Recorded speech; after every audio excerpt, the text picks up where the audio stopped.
अक्षय तृतीयेला होणारे बालविवाह रोखण्याकरिता नागरिकांनी प्रशासनाला मदत करावे व बालविवाह होणार नाही याची दक्षता घ्यावी असे आवाहन यवतमाळचे जिल्हाधिकारी विकास मीना यांनी जिल्ह्यातील जनतेला केले आहे। सर्वांना नमस्कार।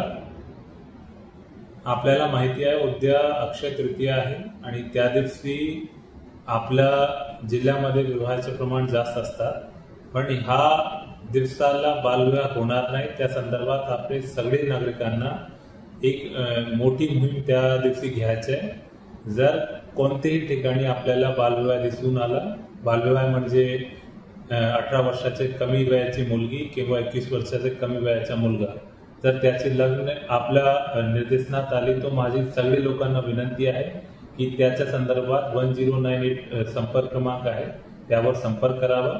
त्यासोबत आपल्याकडे जवळपास प्रत्येक कॉलेज आणि स्कूलचे जे टीचर्स आहे, आपले लग्न मंडपचे जितके संचालक आहेत, ब्युटी पार्लरचे ऑपरेटर आहे, केटरिंगचे व्यवसायामध्ये जे लोक आहे, आपले मंदिरचे जितके पंडित आहे आणि आपले मौलवी आहे, यांना माझी विनंती राहणार आहे की जर बालविवाह संदर्भात कोणीही आपल्याकडे आला तो त्याच्या संदर्भात जिल्हा प्रशासनाला माहिती द्यावं आणि आपल्याला विकासाच्या डायरेक्शनमध्ये जायचं आहे आणि त्यासाठी आपल्याला बालविवाह थांबणं खूप गरजेचं आहे। आणि जर यामध्ये सगळ्यांची मदत आली तो आपण एक मुलगीला एक चांगला आयुष्य देऊ शकतो, चांगला शिक्षण देऊ शकतो आणि चांगला स्वास्थ्य देऊ शकतो।